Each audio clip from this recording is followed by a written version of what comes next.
चलिए बच्चों स्टार्ट करते हैं आज का नया टॉपिक। और हमारे पास नेक्स्ट टॉपिक है transpose of A matrix. Transpose of A matrix को हिंदी में क्या बोलते हैं? आव्यूह का परिवर्त। ठीक है ना। लेकिन मैं इस वर्ड की जगह बार बार ट्रांसपोज वर्ड यूज करूंगा, तो आप मैनेज कर लेना। ट्रांसपोज अगर बुक में कहीं भी परिवर्त लिखा है मतलब क्या है? ट्रांसपोज करना होता है हमें मैट्रिक्स का। तो सीखते हैं कि मैट्रिक्स का ट्रांसपोज होता क्या है और हम कैसे फाइंड करते हैं। देखिए परिभाषा तो ये है कि अगर A equal to A I J M into N कोई एक मैट्रिक्स हो, मतलब जिसमें m पंक्ति हो और n स्तंभ हो, मतलब m रो और n कॉलम हो जिसका ऑर्डर m क्रॉस n हो। अगर हम उसका ट्रांसपोज करें, ट्रांसपोज को a डैश से रिप्रेजेंट करेंगे। और a डैश क्या होगा? देखिए ये ए आई जे है, अगर आप यहाँ नोटिस करें वो ए आई जे लिखा हुआ है और ये यहाँ पर हो गया ए जे आई। और ये m क्रॉस n था, ये बन गया n क्रॉस m।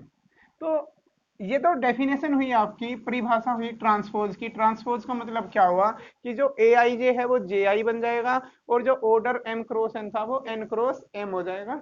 ठीक है, वो ऑर्डर n क्रॉस m हो जाएगा। अब इससे समझ में कुछ नहीं आया होगा आपको, मैं एक एग्जांपल लेके दिखाता हूँ, आप एग्जांपल लेके समझना। जैसे अगर हमने ये एक मैट्रिक्स ए कंसीडर की है ए, आप बता सकते हैं इसका ऑर्डर कितना होगा? देखिए इसमें 2 रो है, 3 कॉलम है, तो इसका ऑर्डर 2 इंटू 3 होगा। अगर मैं इसके परिवर्त की बात करूं, मतलब इसका ट्रांसपोज अगर फाइंड करना हो, तो ट्रांसपोज फाइंड करने के लिए ऐसे ए डैश से तो रिप्रेजेंट करते हैं। अब क्या करेंगे आप? अब ध्यान से समझना क्या होगा। किसी भी मैट्रिक्स का ट्रांसपोज करने के लिए जो रो हैं उन रो को कॉलम वाइज लिख देंगे। ठीक है ना। मतलब जो पहली रो है, जैसे R1 है, पहली रो को R1 बोलते हैं, आप उसे C1 बना देंगे तो C1 हो जाएगी 2 माइनस 3 5।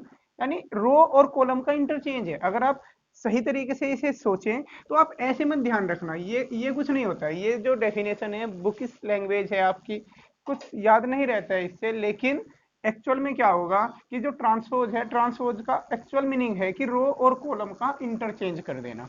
कि जो पहली रो है उससे आप पहला कॉलम बना दें, जो दूसरी रो है उससे आप दूसरा कॉलम बना दें। बस ये जो मैट्रिक्स आपको मिली, अब ये मैट्रिक्स इस ए का परिवर्त कहलाएगी। ठीक है ना। इस ए का ट्रांसपोज ये होगी। अब अगर आप इसे देखें, यहाँ पर इसका ऑर्डर 2 इंटू 3 था, इसका बता सकते हैं कितना होगा? देखिए इसमें 3 रो हो गई और 2 कॉलम हो गए, तो इसका ऑर्डर हो गया 3 इंटू 2। तो इस मैट्रिक्स का ऑर्डर 3 इंटू 2 हो गया। इसके अलावा इस चीज को डिस्कस करते हैं, जैसे ए आई जे था वो ए जे आई बन गया। ध्यान दीजिएगा, जैसे इस मैट्रिक्स की अगर मैं बात करूं, इसमें कोई A21 देखें, इस वाली में A21 कितना है? A21 1 है, सेकंड रो का पहला एलिमेंट होगा ना A21, तो A21 की वैल्यू 1 हुई। तो यहाँ पर A12 की वैल्यू भी 1 होगी, मतलब जो A21 है ना वो A12 में पहुंच गया होगा। आप चेक कर सकते हैं। A12 का मतलब क्या है? यहाँ पर पहली रो का दूसरा एलिमेंट, और कितना है? 1 है। ठीक है ना। तो जो उसका A21 था वो इस ट्रांसपोज वाली मैट्रिक्स का A12 बन जाएगा। और किसी को आप चेक कर लें, जो उसका A13 है, इस वाली मैट्रिक्स का A13 5 है ना, पहली रो का तीसरा, क्लियर दिखाई दे रहा होगा आपको, 5 है। तो यहाँ अगर आप A31 देखें इस वाली का, तो वो भी 5 दिखाई दे रहा होगा आपको। A31 का मतलब क्या है? तीसरी रो का पहला एलिमेंट दिख रहा है। तो तीसरी रो का पहला कितना है? 5 है। तो ये है इसका मीनिंग कि ए आई जे बिकम्स ए जे आई, मतलब ए आई जे ए जे आई में कन्वर्ट हो जाता है। जो उसका A21 है इसका A12 बन जाएगा। इसके अलावा रो और कॉलम इंटरचेंज हो गए तो ऑर्डर भी इंटरचेंज हो गया। पहले ऑर्डर 2 इंटू 3 था, फिर 3 इंटू 2 हुआ।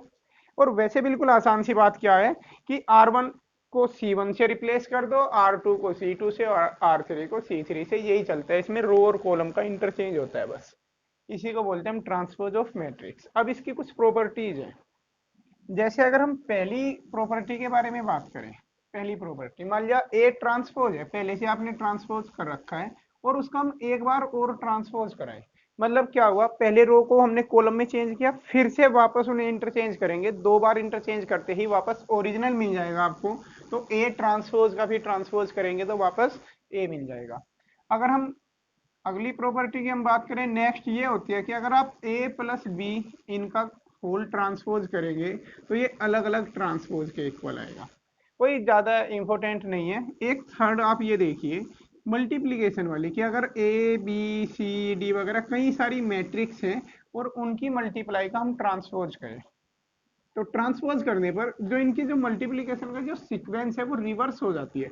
मतलब पहले डी ट्रांसपोज आएगा, फिर सी ट्रांसपोज, फिर बी ट्रांसपोज, फिर ए ट्रांसपोज, ऐसे चलेगा। जनरली दो मैट्रिक्स का देखने को मिलेगा आपको, ए बी का ट्रांसपोज करना है तो वो बी ट्रांसपोज ए ट्रांसपोज होगा। मतलब अगर मल्टीप्लीकेशन का ट्रांसपोज आपको करना है तो ऑर्डर रिवर्स हो जाता है, पहले बी ट्रांसपोज आएगा फिर ए ट्रांसपोज आएगा। ओके, अब इसमें ना कुछ वेरिफिकेशन वाले क्वेश्चन है, कुछ सत्यापित करना है आपको, कई सारे क्वेश्चन हैं। अभी मैं इसी के ऊपर डिस्कस करता हूँ आपसे, एक्सरसाइज 3.3। ठीक है ना, एक बार एक्सरसाइज 3.3 देखिए। देखिए बिल्कुल आसान आसान से क्वेश्चन दे रखे हैं 3.3 एक्सरसाइज में। जैसे आप इस थर्ड क्वेश्चन को ले लीजिए। थर्ड क्वेश्चन में ए डैश दे रखा है आपको और बी दिया हुआ है, ध्यान देना, देखिए ध्यान से समझिएगा। ए डैश दे रखा है और बी दे रखा है आपको, और हमें सत्यापित करना है। क्या सत्यापित करना है? कि ए प्लस डी का whole, sorry, A plus B का whole transpose equal to A transpose plus B transpose.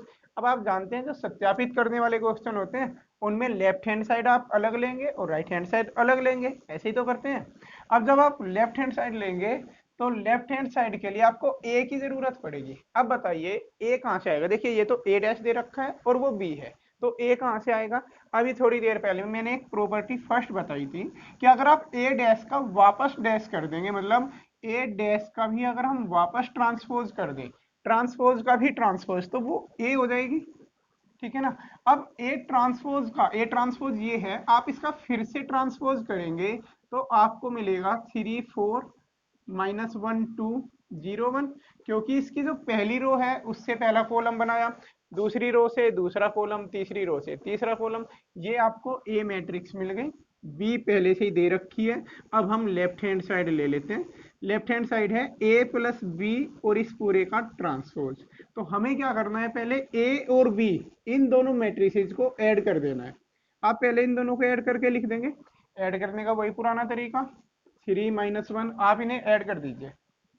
अब ये आ गई। अब इसको ट्रांसपोज करेंगे जैसे ही आप, तो पहली रो 2 1 1, उसे तो आप पहले कॉलम से रिप्लेस कर देंगे। दूसरी रो 5 4 4, इससे दूसरा कॉलम बन जाएगा। तो लेफ्ट हैंड साइड में ये एक मैट्रिक्स मिल गई आपको। अब आप क्या करेंगे? राइट हैंड साइड उठाएंगे।